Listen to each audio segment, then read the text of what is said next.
Welcome to Nigeria. Thank you. So, is this your first time of coming to Nigeria? No, I've been to Lagos previously, but it's my first Nigeria come. Okay, your first participation in Nigeria come. Correct. So, why are you in? Why the decision to be at Nigeria come for this year 2018?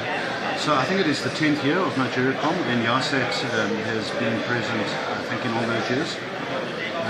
So it wasn't a difficult decision to once again be here.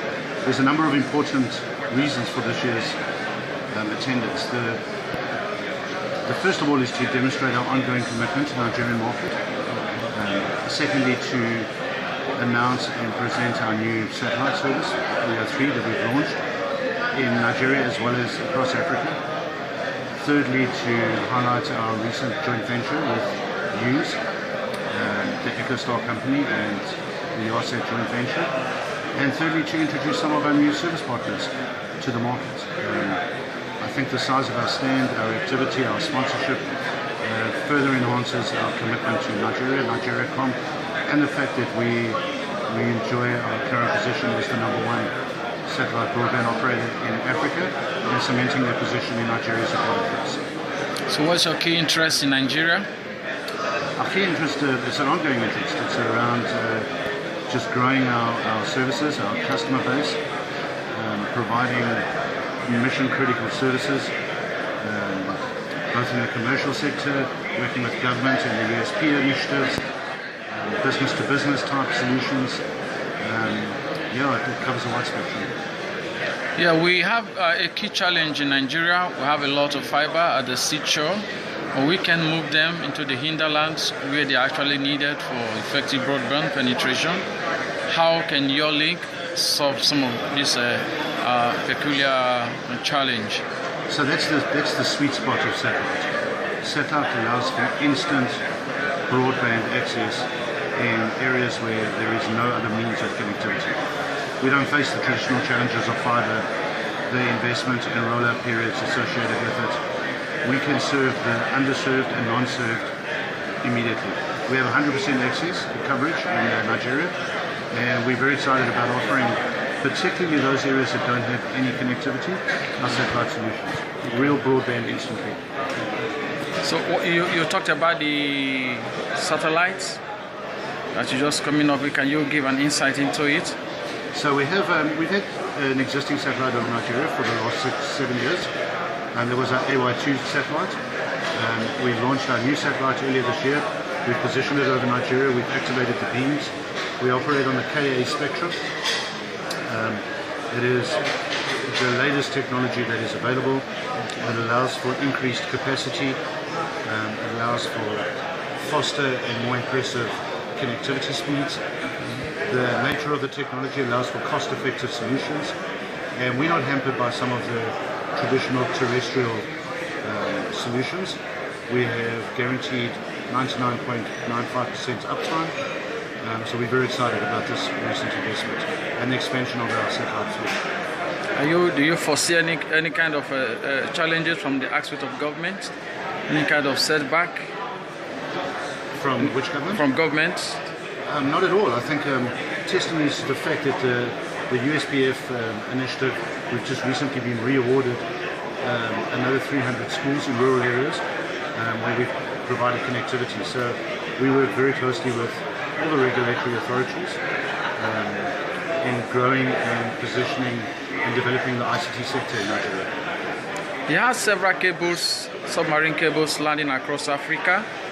Do you see satellite becoming the top player in terms of telecommunication services? I don't think it's so much utopia, but there certainly is a very niche market that satellite allows for right now. We coexist along many technologies. Fiber, LTE, GSM, and satellite. They all have a role to play in their particular space. But as I mentioned, the ability for us to activate instantly previously unconnected areas, rural communities, villages, refugee camps, with connectivity is something our competitors can't do. So for operators that are having challenges with services from fiber, will you think that satellite is the best option? Absolutely. We also offer backhaul solutions for some of the bigger telco companies where they don't have infrastructure and we have connectivity. As mentioned earlier, our go-to-market strategy is via our service partners, and we have a range of them in Nigeria from very large distribution partners to niche ISPs that offer point-to-point and technically specific solutions to their customers. So we work alongside many of those technologies. In some instances we are the backup for those solutions, in some instances they're the backup for us. So it's really not a case of one technology fits all. There's a space for many players. So what is your company taking away from Nigeriacom? What is your take home from Nigeriacom? So Nigeriacom so far is, there certainly is in the first morning been a lot of focus on the role of the regulator and some of the political talk. As I mentioned earlier, that is outside of our mandate and where we play. We work with the regulator within our spectrums and our licenses with our partners. But clearly I think there is a lot of unease at the moment around some of those regulatory issues. But we'll leave it to the clever guys and the politicians to resolve. In the meantime, we'll focus on delivering the best possible solution to those that need it at the most affordable cost. Then one final word. What major role has your league played in Africa? So, covering 60% of the population of Africa, number one, gives the ability to 60% of the population to connect to the world. I used the example earlier of the ability to open your first bank account. Probably the most fundamental right that you have, the ability to transact in a commercial space. Education is a massive play for us. We are working in a number of different marketplaces with government and NGOs around connecting schools and making available technology to schools and educators that previously had no means, where now you have the ability for a rural school in East Kenya to have exactly the same access to e-material and learnings that their counterparts and peers in the cities do. I think those are two sweet spots. And then just having access to the world in so many spheres. I mean, the connected world is critical. Last year, only 38% of the African population had any form of mobile data connectivity.